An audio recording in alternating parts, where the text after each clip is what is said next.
Muy bien, mis hermanas, gracias por su sintonía, gracias por una vez más estar juntos. Bienvenidos, hermanos del Facebook, hermanas del Zoom.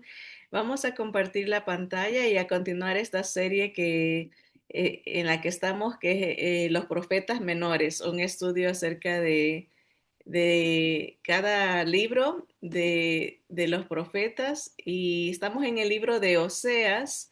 Aquí estoy buscando, perdonen que tengo que ir por este proceso para poderles mostrar los visuales, ¿verdad? Así que animamos a nuestros hermanos del Facebook a que nos sigan por el YouTube, en el canal de YouTube Tesoros del Cielo 3. Tesoros del Cielo 3, ahí podrán ver los visuales y regresar si algo no queda muy claro, pues se puede volver a oír. Y las preguntas son bienvenidas, pueden mandarme preguntas por el YouTube o por el Facebook, ¿verdad? Si no las sé, la estudio, se las busco y sirve para conocernos y para apoyarnos, ayudarnos los unos a los otros con el conocimiento de la palabra.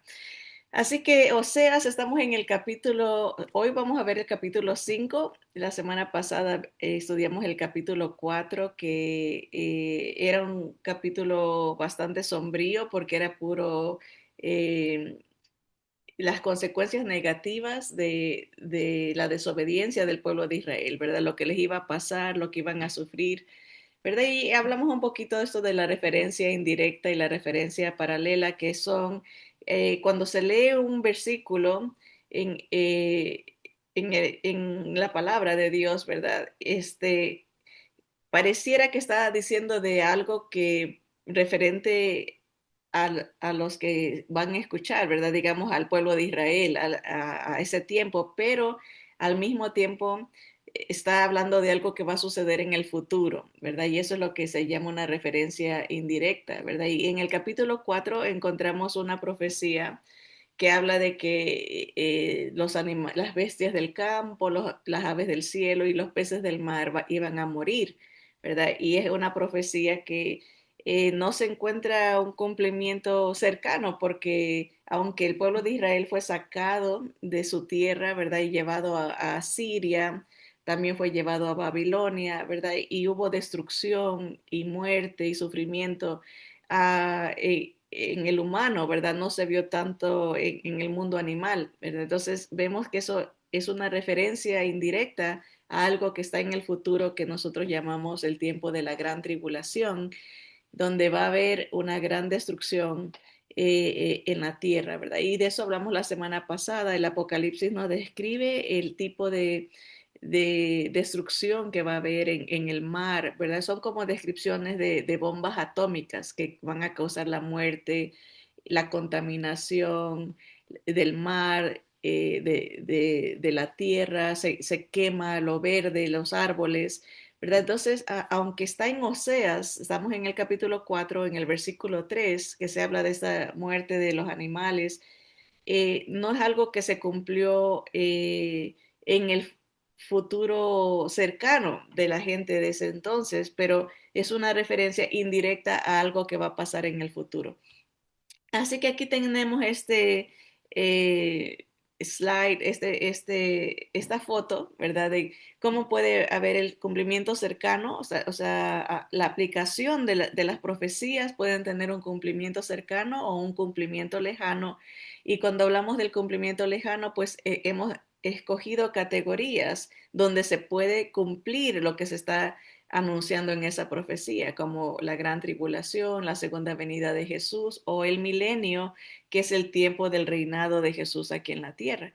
Entonces estamos al mismo tiempo que vamos leyendo las profecías en Oseas, ¿verdad? Vamos identificando el cumplimiento, si es cercano. Se le llama cercano no porque sucede en pocos días, puede suceder en un mes, puede suceder en 5 años hasta 50 años sería algo cercano para la gente que vivió en ese momento de escuchar esa profecía. Y cumplimiento lejano puede ser cientos de años o miles de años, como es el caso de esta profecía. También hablamos de, Oseas 4:5 hablaba de la profecía de que el reino de Israel iba a ser destruido. ah, y eso se dio en un cumplimiento cercano en el año 722 antes de Jesús. Los asirios invaden a Israel, ¿verdad? Acuérdense que Israel estaba dividido en dos, el reino de Israel estaba dividido en dos, el reino de Israel al norte y el reino de Judá al sur. Al principio cayó primero el reino del norte, ¿verdad? Y entonces por eso lo pusimos, lo alineamos como un cumplimiento cercano, porque históricamente se dio en ese año, ¿verdad? Hemos hablado de que Oseas empezó su ministerio como en el año 740 antes de Jesús.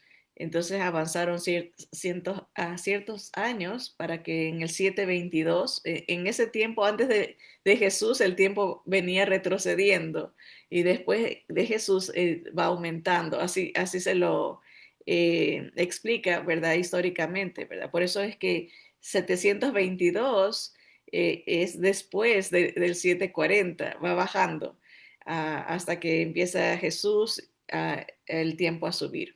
Así que ahí quedamos, era una exhortación al liderazgo en el capítulo 4 porque los profetas, los sacerdotes se habían corrompido y se habían contaminado, no anunciaban la verdad de adorar a un solo Dios, de seguir los mandamientos de Dios. El pueblo se había contaminado con las prácticas paganas de tener muchos dioses, adorar a una diosa, hacer libaciones como tomaderas en nombre de sus dioses, sacrificar a sus hijos, entregándolos como para ser quemados con la idea de que ese sacrificio um, los acercaría a Dios o traería buena fortuna, ¿no? Son ideas que el mundo pagano tiene, ¿no? De que mientras más me sacrifico, más me acerco a Dios, cuando Dios es todo lo contrario. Él se sacrifica para que nosotros nos podamos acercar a Él. La diferencia entre poner a Dios como Salvador o a querer ser uno su mismo Salvador. Así que eso fue lo que vimos en el capítulo 4. Hoy vamos a hablar del capítulo 5 y son capítulos chiquitos y vamos avanzando. Yo sé que estamos avanzando lentamente, pero hay tanta sabiduría en la palabra, ¿no? Que un versículo nos puede dar tanta información y tantas lecciones que se pueden. Así que aunque pareciera que vamos avanzando poquito, se va avanzando, que es bueno, ¿verdad? Pero no podemos decir que estamos haciendo un estudio muy exhaustivo porque ah, hay tanto de qué hablar en cada versículo. Como les voy a leer el capítulo 5 si usted tiene su Biblia, busquen Oseas. El profeta Oseas es el primero de 12 profetas que se los considera en la categoría de profetas menores, no porque sean menos en significancia, sino que los libros son pequeños. Oseas es el más largo, si mal no recuerdo tiene 14 capítulos, pero los subsiguientes profetas van a ser libros de un capítulo, 3 capítulos, 2 capítulos, 4 capítulos. Son libros pequeños en comparación con los profetas mayores que son Isaías, que tiene un libro de 66 capítulos, Jeremías, Ezequiel, ¿verdad? Esos son considerados los profetas mayores porque los libros son más grandes. Así que el capítulo 5 de Oseas dice, sacerdotes, noten, se está dirigiendo exclusivamente al liderazgo espiritual, porque todo el problema empieza en la cabeza, en este sentido, hablando de grupos religiosos, ¿verdad? A veces se le echa la culpa al pueblo, ¿verdad? Pero normalmente el líder es el que pone el ejemplo, ¿verdad? El que va a incentivar o el que va a dejar de alertar a la gente, va a estar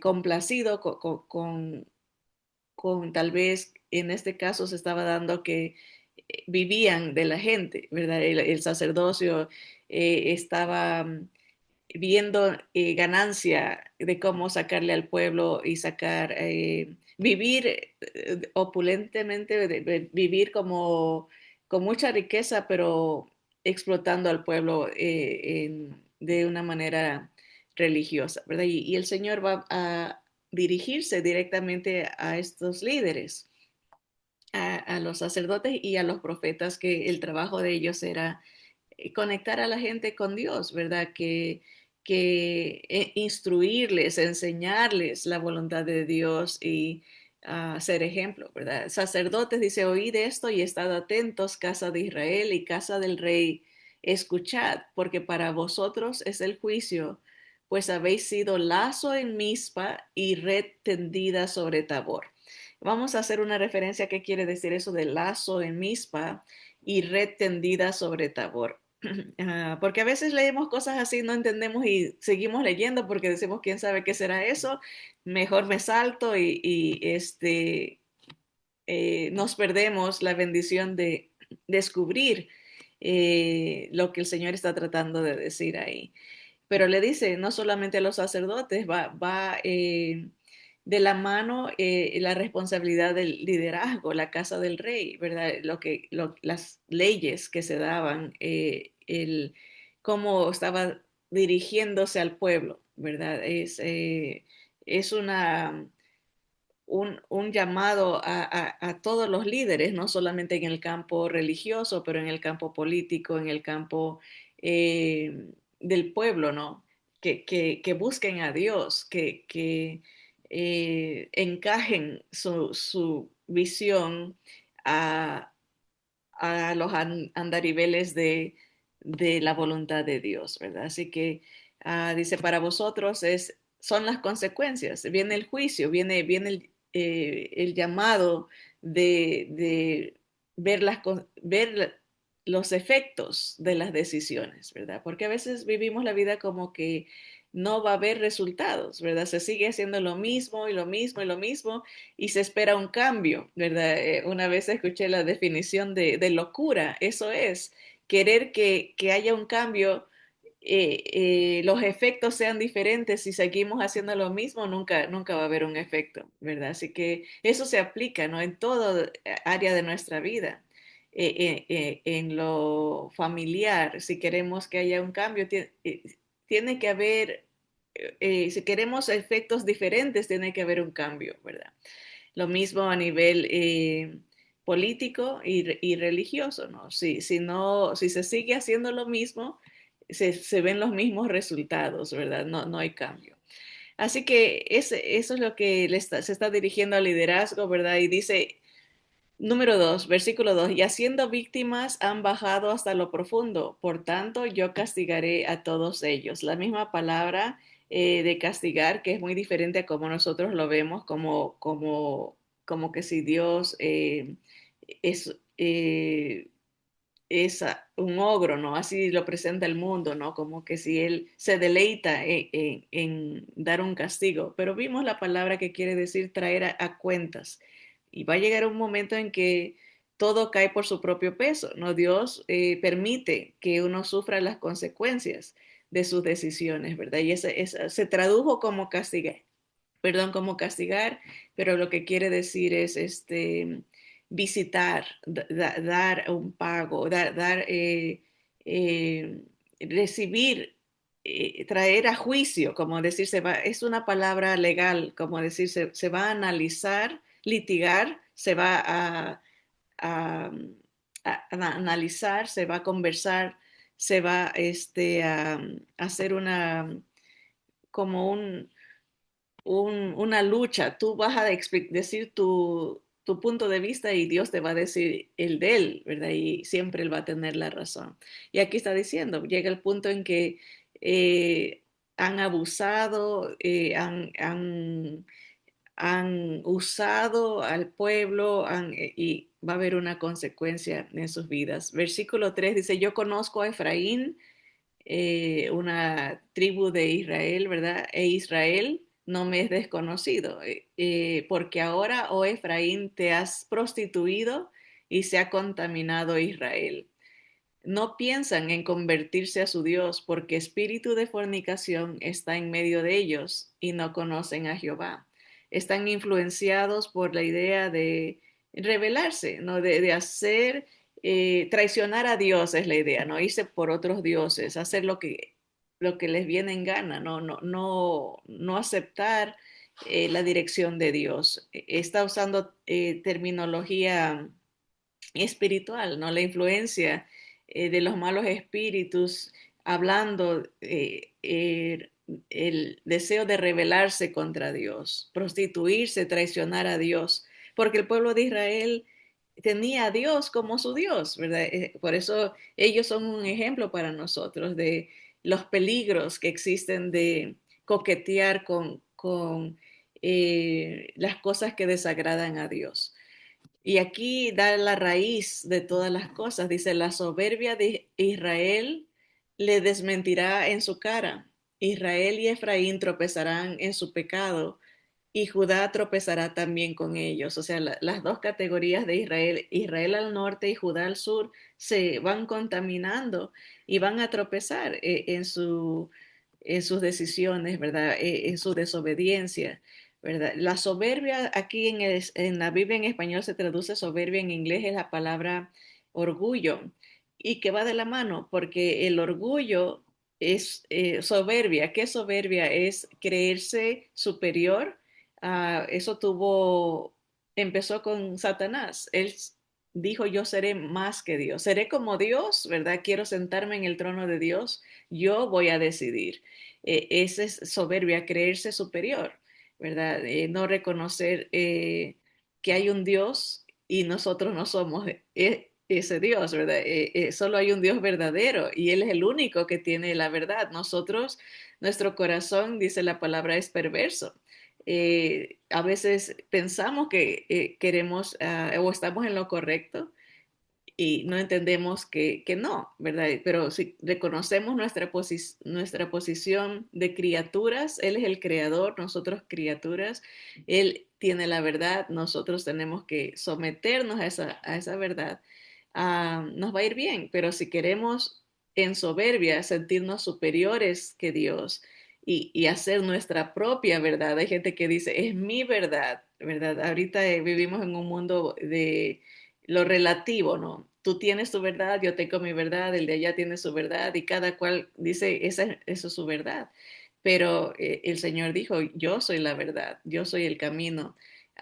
Nadie puede venir al Padre si no es por mí. O sea, hay una verdad, la palabra de Dios es la verdad, es la luz, ¿verdad? Y cuando uno se llena de soberbia o orgullo, sería la idea de decir, yo no me someto porque yo soy superior, ¿verdad? Yo soy mejor tengo mejores ideas que Dios, es mi vida, no es de Dios, mi vida es un empuje en contra de la autoridad de Dios. Esa es la soberbia, ¿no? Sentirse superior y al mismo tiempo rechazar. La soberbia es como llenarse de vanidad, no dar cabida a la opinión de Dios, ¿verdad? Y eso era el pecado en el que Israel había caído. Quería hacer lo que quería, no someterse a la palabra al direccional que Dios estaba dando y por lo tanto iba a sufrir las consecuencias de sus propias decisiones, ¿verdad? Dice el versículo 6, con sus ovejas y con sus vacas andarán buscando a Jehová y no le hallarán, se apartó de ellos. La idea es de que ritos religiosos, ¿verdad? Porque para los judíos las ovejas, los becerros eran medios de sacrificios, ¿verdad? De buscar eh, el favor de Dios a través de esas prácticas, ¿verdad? Y por costumbre, porque Dios lo había pedido, ¿no? Que se haga eso para un recordatorio de que alguien tiene que pagar el precio de la desobediencia. Pues estaba apuntando a Jesús. Alguien inocente, alguien que no ha pecado, tiene que pagar. Era el sistema religioso de los sacrificios, ¿verdad? pero la gente se acostumbró a hacerlo por rutina y como por obligación, como se siente como forzado a hacerlo porque es la costumbre, ¿verdad? Y llegó el punto en que ya no lo hacían con esa mentalidad de verdaderamente acercarse a Dios, sino que era nomás una práctica religiosa, como algo tradicional, se hace porque siempre se ha hecho, ¿no?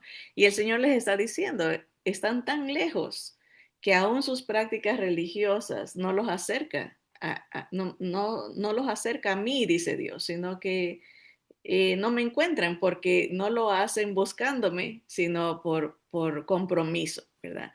Dice, contra Jehová prevaricaron, o sea, han pecado contra Dios porque han engendrado hijos extraños.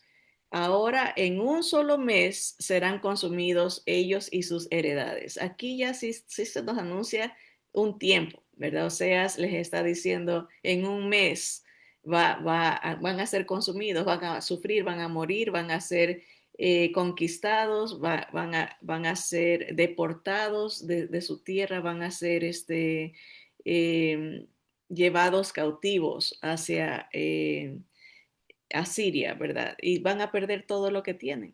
Toda la vanidad, todo el orgullo de sus posesiones, de su posición, sus riquezas, se iba a venir a nada porque un poder enemigo se los iba a llevar, ¿verdad? Y les da el anuncio de en cuánto tiempo, ¿verdad? Y Dios trabaja así, siempre advierte, anuncia, pueden pasar temporadas largas, pero cuando se va acercando, se va esclareciendo el momento en que fatal, ¿verdad? Como en el momento lo peor, ya lo que va a pasar. Aquí les da un anuncio, en un mes serán consumidos um, y van a perder sus casas, ¿verdad? Así que quería darle unos datos históricos porque para que entendamos cuándo fue que sucedió y la realidad de que sí sucedió. Dios lo anunció y se cumplió. La conquista del reino del norte de Israel por parte de Asiria comenzó aproximadamente en el año 740 bajo el rey Pul, P-U-L, Pul. En Primera de Crónicas, en el Antiguo Testamento, capítulo 5, 26, dice, por lo cual el Dios de Israel excitó el espíritu de Pul, rey de los asirios, y el espíritu de Tiglat-Pileser, rey de los asirios, el cual transportó a los rubenitas y gaditas y a la media tribu de Manasés y los llevó a Ala, a Bor, Ara y al río Gozán hasta hoy. O sea, los sacó de su tierra y se los llevó cautivos, ¿verdad? A diferentes ciudades asirias, estos dos reyes, ¿verdad? Pero empieza con el rey Pul en el año 740 antes de Jesús, ¿verdad? Estas tribus situadas al este del río Jordán fueron las primeras que Asiria conquistó. El método de conquista en esos tiempos era bueno, y todavía, ¿no? La presión económica, ¿no? Era sitiar la ciudad. Nadie podía entrar, nadie podía salir, entonces no entraba comida. Entonces la gente era obligada a rendirse porque se estaba muriendo de hambre. Pero a veces esos sitios podían, o sitios sería la palabra, podían durar años. La gente se resistía, el pueblo luchaba, que no quería rendirse, ¿no? Y pasaban años y la gente empezaba a morirse de hambre, de enfermedades. Hay historias bíblicas que hablan de que muchos de los israelitas acudieron al canibalismo, o sea, empezaron a comerse a los hijos porque no había comida, pero porque era terrible la situación. Por eso dice, la conquista empezó, porque no es que entraron y ya ganaron, era un proceso, ¿verdad? Y durante este proceso, los profetas están anunciando, no arrepiéntanse, Dios puede cambiar la situación si ustedes cambian sus procederes, ¿verdad? Y su actitud, pero la gente no escuchaba. Dice, casi 20 años más tarde, hacia el año 722 antes de Cristo, la capital Samaria fue tomada por los asirios bajo el mando de Salmanasar V. Israel tenía como capital a Samaria, la parte norte era la capital Samaria y Judá al sur tenía la capital en Jerusalén. Así estaba dividido el reino judío en ese entonces, ¿verdad? Así que por eso dice, 20 años más tarde se toma la capital de Israel de la parte norte, ¿verdad? Tras forzar primero el pago de tributos, que era una táctica de conquista, Salmanasar sitió posteriormente la ciudad cuando ésta se negó a pagar. Tras un asedio de 3 años, mire lo que dice Segunda de Reyes 17:6, en el año 9 de Oseas, el libro que estamos estudiando, Oseas estuvo predicando, anunciando el arrepentimiento y la conversión, rogándoles al pueblo que cambiaran por 9 años hasta que se cumple este sitio, ¿verdad? Hecho por el rey Salmanasar. Dice, en el año 9 de Oseas, el rey de Asiria tomó Samaria, o sea, la capital de Israel, y llevó a Israel cautivo a Asiria y lo puso en Ala, en Abor, junto al río Gozán y en las ciudades de los Medos, ¿verdad? Eso es lo peor que le puede pasar a alguien, ¿no? Que lo saquen de su tierra, ¿verdad? Le quiten todas sus propiedades y se lo lleven a otro lugar donde no se habla su idioma, donde no se tiene las mismas costumbres, ni tampoco la misma reverencia a Dios, ¿verdad? Otros dioses, ¿verdad? Pero esa fue la consecuencia. Aquí dice, 9 años después de que Oseas empezó ya a verse los anuncios de él, ¿verdad? Samaria es llevada esclava, Israel al norte fue la primera que cae. En el año 701, se va retrocediendo, como 20 años después, los asirios marcharon hacia el sur, hacia Judá. Sin embargo, no pudieron capturar a Jerusalén gracias a la intervención del Señor, y eso se nos narra en Segunda de Crónicas 32:22. Ese es el dato histórico. Hay documentación, esto pasó, no es un cuento, ¿verdad? Lo que Dios anunció. En el caso de Judá, el Señor había dicho que iba a permanecer. ¿Y por qué? No por favoritismo, sino porque Judá buscó a Dios. Ezequías, el rey, eh, se humilla delante de Jehová, ¿verdad? Y le pide que los proteja en contra de los asirios y hay una gran victoria, ¿verdad? Todo eso se nos narra en la palabra. Así que además los asirios comenzaron a poblar Israel con gente de otras naciones que habían derrotado. El versículo 24 de esa porción del libro de Reyes, aquí lo tengo, déjenme acordarme cuál era la porción. Era Segunda de Reyes 17, ahí está esta historia en el versículo 24, dice, y trajo el rey de Asiria gente de Babilonia, de Cuta, de Aba, de Amatz y de Sefarbaim, y los puso en las ciudades de Samaria en lugar de los hijos de Israel, y poseyeron a Samaria y habitaron en sus ciudades. A los descendientes de estos extranjeros y el remanente de Israel, posteriormente se les llamó simplemente samaritanos, o sea, era gente que los asirios habían traído a lo que invadieron en Israel, en la capital de Israel, Samaria, la parte del norte, ¿verdad? Una manera de quitar la identidad y pues lastimar a los que son de ese lugar es traer gente extranjera que trae otro idioma, otras religiones, otras costumbres, ¿verdad? Porque se pierde la identidad del lugar. En este caso, los judíos sufrían de ver que Asiria hizo eso, se los lleva a ellos y en lugar de ellos pone a gente de otras naciones para que posean las tierras que les pertenecían a ellos, ¿verdad? Y habitaron en sus ciudades, ¿no? Disfrutaron de las casas que eran de ellos, de todo lo que era de ellos, ellos se aprovechan, ¿no? Durante la época de Jesús, los samaritanos eran despreciados como un pueblo impuro debido a su ascendencia mixta y por rechazar la adoración en el templo. Como eran gente que no eran judía, obviamente no seguían las prácticas judías de la reverencia al templo de Jehová, ¿verdad? Los sacrificios que se le hacían a Jehová. Ellos se inventaron que otro templo, que ellos en Samaria tenían el lugar de adoración, ¿verdad? Y así pasa, ¿no? Cuando viene diferente, como digo, diferentes gentes traen sus diferentes creencias religiosas, ¿verdad? Y eso fue algo que sucedió en Israel. Así que ese es el dato histórico. Oseas les anuncia lo que va a pasar y se nos dice que al noveno año este, ya invadieron la capital de Samaria, la capital de Israel en Samaria. Así que lo que estamos leyendo en el capítulo 5 quiere decir que ya Oseas había predicado por 9 años. Cuando llegamos en el capítulo 5, claro, nosotros lo leemos corrido, como que si se dijo en media hora.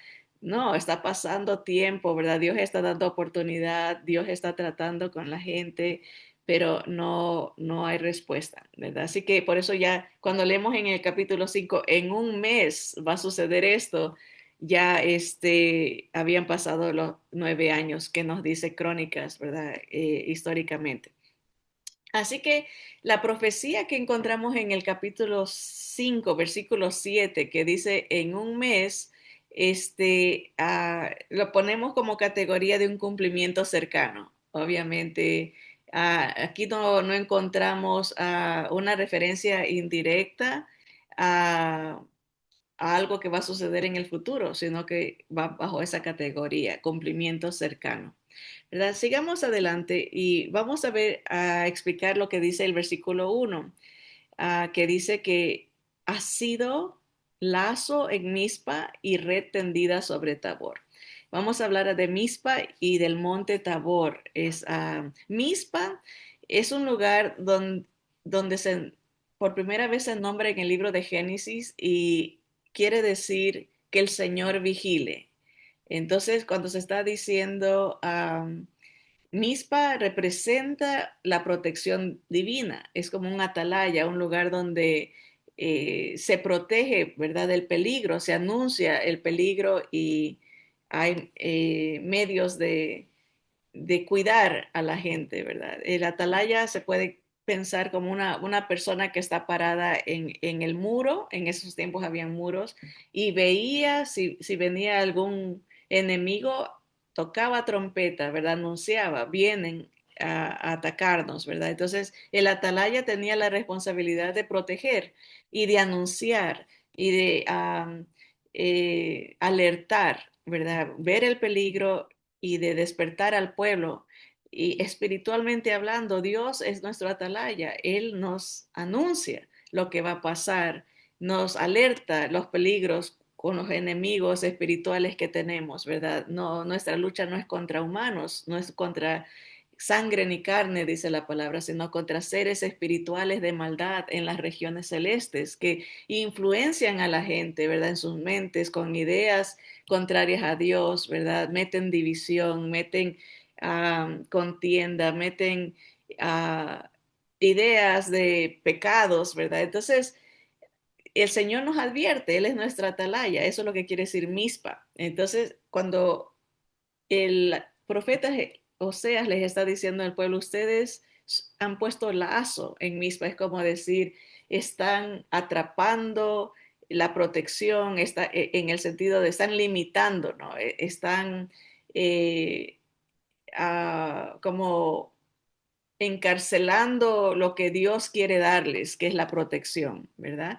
También Mispa, en la palabra de Dios, nos habla de la historia de una concubina de un levita que fue violada y asesinada por un grupo de benjamitas, ¿verdad? Y en Mispa se reúne el pueblo de Israel para decidir irse a atacar a pelear contra los ofensores. Entonces, Mispa en esa historia representa el deseo de hacer justicia y seguir la rectitud, ¿verdad? Hay que traer a cuentas a estos ofensores, ¿verdad? Vamos a pelear contra ellos, ¿no? O un direccional que es como un compás moral, ¿verdad? Cuando se pierde el deseo de traer a cuentas a los ofensores, se abre la puerta a que haya un desbarajuste, porque todo el mundo va a querer hacer lo que quiere. Para eso está la ley, para eso está la justicia humana y divina, que es una manera de limitar la agresión, limitar la inmoralidad, limitar la desobediencia a Dios y al trato al prójimo, ¿no? Mispa, eso representa, se reúne el pueblo para traer a cuentas, para pelear contra los que habían hecho esta gran ofensa, ¿verdad? Entonces, eso representa Mispa. Justicia, representa rectitud, representa la protección de Dios, pero o sea, está diciendo, ustedes rechazan todo esto, lo atan, ¿verdad? Lo pone como un lazo, ¿verdad? Es como algo que se limita, ¿verdad? Se le pone eh, una fronteras en un sentido. También en la Biblia siguen las historias de Mizpa, se usa en el tiempo de Samuel, el profeta Samuel fue el lugar donde Israel buscó a Dios y se arrepintió en la historia de Samuel, en Mizpa, en este lugar. Entonces, Mizpa puede representar también el lugar de conversión, donde se cambia de mente, se decide dejar lo que ofende a Dios y se decide dar una vuelta, ¿verdad? Buscar a Dios y dejar lo que ofende a Dios, la conversión, un giro, 180 grados, voy en contra de Dios hacia el peligro, la muerte espiritual y doy la vuelta. Voy hacia Dios, corro hacia Él. También Mispa puede representar, mismo con Samuel, ahí él los reunió para presentarles su primer rey, el rey Saúl, fue elegido en Mispa. Entonces, en un sentido judío, para ellos Mispa representaba la soberanía nacional, porque sí, ahí había empezado el reinado de Israel. Um, entonces, cuando Oseas les está diciendo, ustedes ponen lazo en Mispa, está diciendo como están perdiendo la soberanía nacional, van a perder la protección de Dios, van a perder el, la, el compás moral, ¿verdad? No, van a perder la oportunidad de cambiar y de venir a Dios, ¿verdad? Eso es lo que significa en un sentido metafórico de una manera literaria está tratando Oseas de transmitir. Esto representa esta cosa, ¿verdad? Y ustedes la han cambiado por otra cosa, ¿verdad? ¿Y qué acerca de la red tendida sobre Tabor? Vamos a ver qué habla Tabor.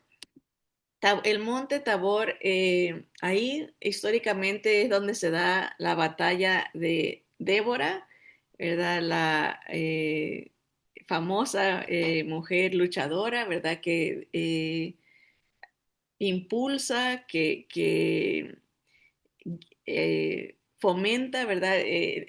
Valiente. Débora es una representación de una mujer que guiaba a Israel, la tenían como una profetisa, ¿verdad? Como alguien como una madre, dice la palabra, ¿verdad? Que guiaba al pueblo, ¿verdad? Y esa historia se da en el monte Tabor. Eso representaba la presencia de Dios, cómo Dios interviene y los hace triunfar, ¿verdad? Ella animó a Barak. Barak dijo, yo no voy a ir a la batalla si tú no me acompañas. Y ella le dijo, si yo voy, la gloria va a ser para una mujer, no va a ser para ti. Entonces él dijo, no me importa que sea para una mujer, ven, porque tú me animas, ¿verdad? Me das esa fortaleza. Y eso pasó en el Monte Tabor y triunfaron. Dios usó a una muchacha llamada Jael, que fue la que venció a este enemigo, el rey Císara, ¿verdad? Y sí, la gloria fue para ella en el sentido, no para el líder, como el comandante del ejército, ¿no? Así que el monte Tabor representa victoria en Dios, ¿verdad? Y Oseas le está diciendo al pueblo, ustedes ponen una red, ¿verdad? Otra vez la misma idea que no dejan avanzar la victoria, están limitando la victoria de Dios por su desobediencia. Tradicionalmente el monte Tabor se lo conecta con la transfiguración de Jesús. Hay debate que si fue en el monte Tabor o en el monte Hermón. Hay un salmo que habla de que Dios es glorificado en estos dos, a través de estos dos montes. Pero tradicionalmente se le asigna a este monte ese evento que representa la revelación de Dios. Jesús se revela como Dios, el eterno, ¿verdad? Porque es conocido por Moisés, Elías, Moisés y Elías se le aparecen para animarlo a que prosiga al plan de sacrificio, a la cruz, ¿verdad? Lo, le- es una representación de que los profetas y la ley anuncian que vendría ese libertador, ¿no?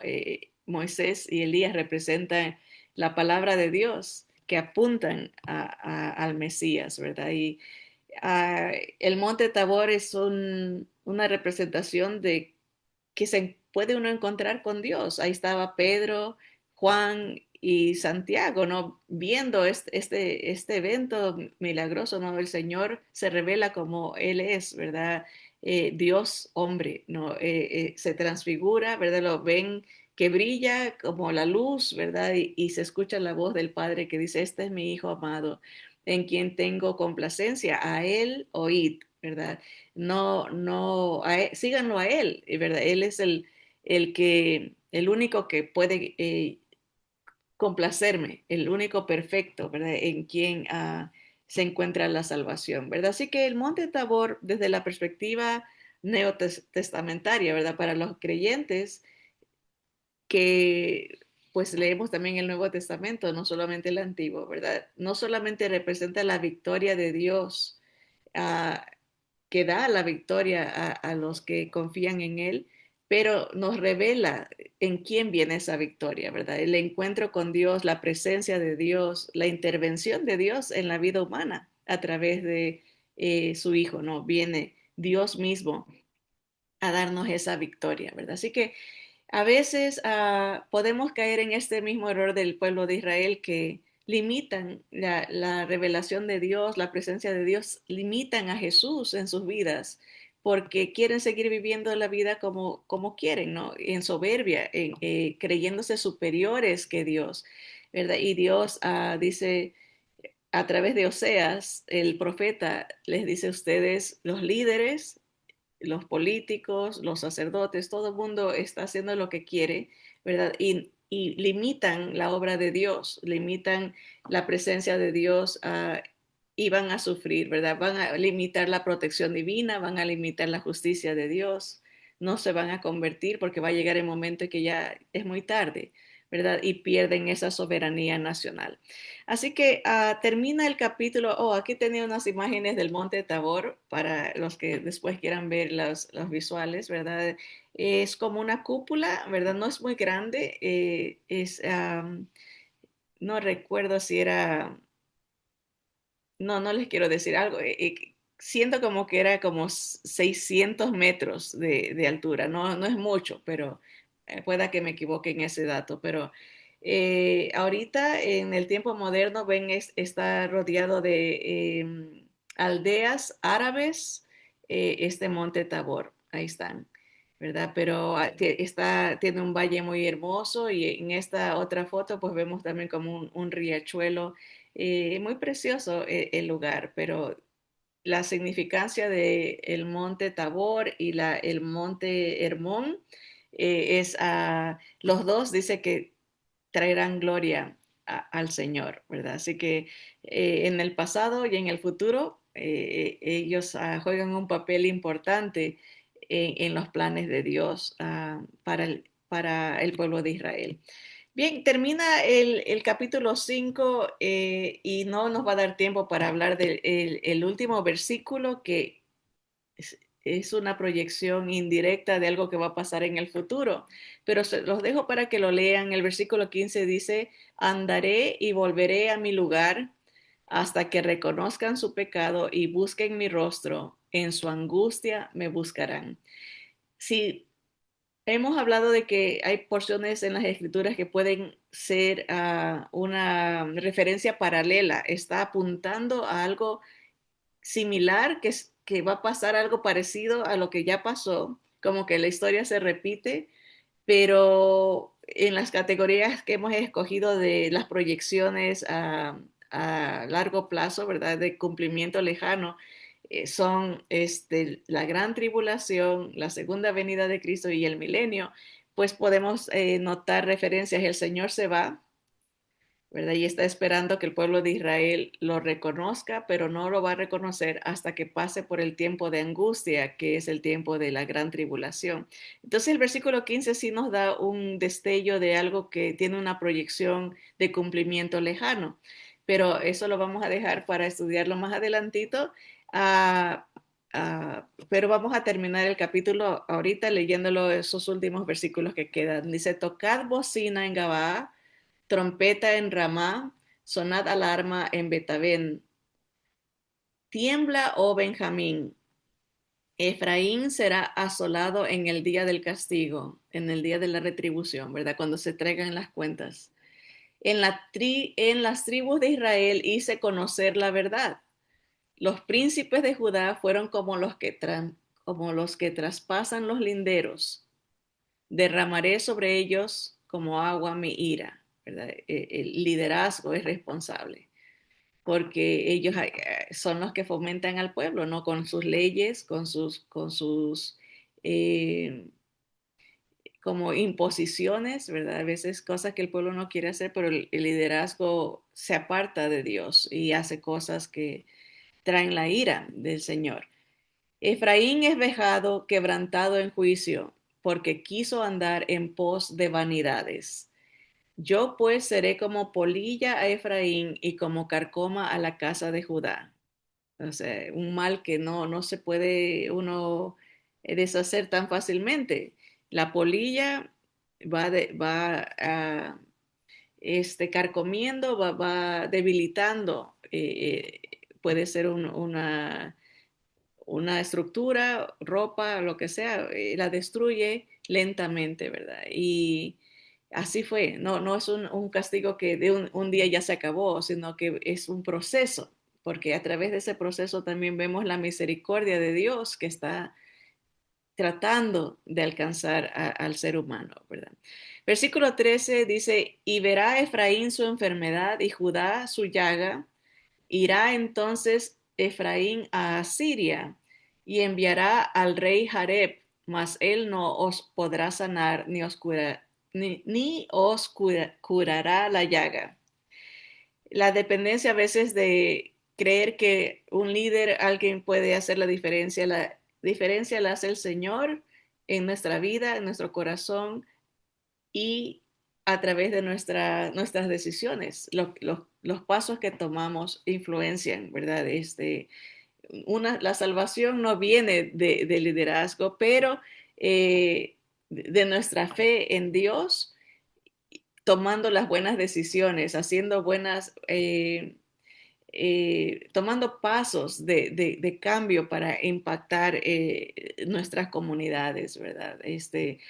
Sí, la idea sería de que el pueblo no debe de depender del individuo, del otro humano. Dice, peligroso confiar como que un hombre puede salvar, pero eso no descarta la realidad de que cuando hay hombres piadosos, hay gente que toma buenas decisiones, impacta en nuestras vidas, no para salvarnos, pero para ayudarnos a salir adelante, ¿verdad? Esa es la idea. Porque yo seré como león a Efraín y como cachorro de león a la casa de Judá. Yo arrebataré y me iré, tomaré y no habrá quien liberte.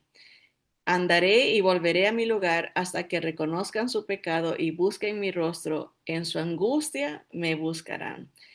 Tiene un cumplimiento cercano. Israel muchas veces buscó a Dios después de sufrir, ¿verdad? Vemos la historia de en Daniel, ¿verdad? Que con Nehemías, con Zorobabel, está Esdras, ¿verdad? Gente que regresa a su tierra de Israel, ¿verdad? Después buscaron a Dios. Vemos el cumplimiento cercano en muchas historias. Del Antiguo Testamento que un remanente, siempre queda un remanente que sí buscó a Dios, que sí permaneció dependiendo del poder de Dios, pero los otros se perdieron, ¿verdad? Perdieron todo, hasta su vida por no hacerle caso al Señor.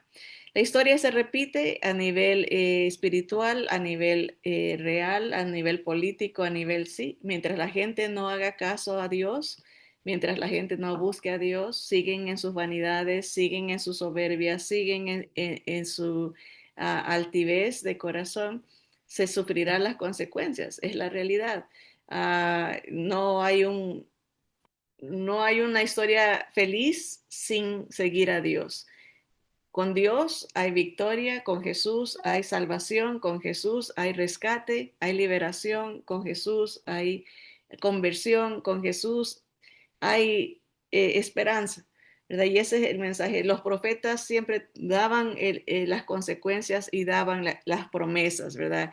En este capítulo, en el 4 y en el 5, no vemos promesas en estos capítulos, ¿verdad? Pero en los subsiguientes sí van a estar las promesas. Así que manténganse en sintonía. Aquí no se acaba la historia, ¿verdad? Siempre hay esperanza con Jesús.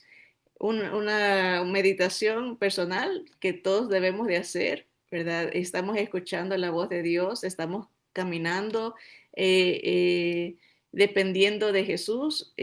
Si no, siempre hay tiempo, mientras tengamos vida y oportunidad de reflexionar, ¿verdad? Y de venir a Él, de pedirle perdón, de pedirle misericordia, de que no nos dé lo que nos merecemos, que nos dé gracia, ¿verdad? En Jesús, ¿verdad? Que salve nuestra vida, nuestra familia, nuestra nación, nuestra comunidad, ¿verdad? Porque nos rendimos a Él, ¿verdad? Reconocemos nuestra necesidad de Él. Así que vamos a orar y si sienten su corazón decir, Señor, yo quiero caminar en tu voluntad, quiero rendirme a ti, dígaselo, él lo escucha, él la escucha y que no tengamos que seguir en los pasos negativos, en este caso de Israel, ¿verdad? Sino escuchar el llamado que Dios nos hace. Vamos a orar.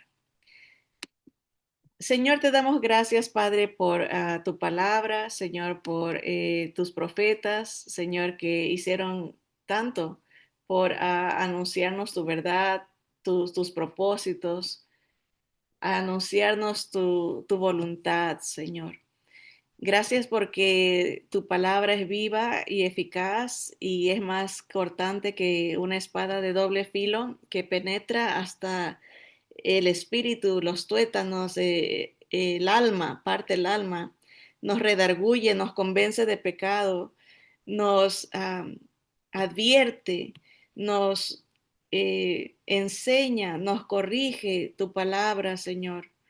Gracias por mandar a tu palabra viva el verbo, nuestro Señor Jesús, que es la luz, que es la victoria, que es la justicia, que es, Señor, todo lo que necesitamos, Señor. Gracias porque tú nos enseñas que nuestras decisiones tienen consecuencias, Señor, y que si queremos un cambio positivo, tenemos que venir a ti, tenemos que rendir nuestro carácter, nuestra voluntad, nuestra adoración a ti solamente, Señor.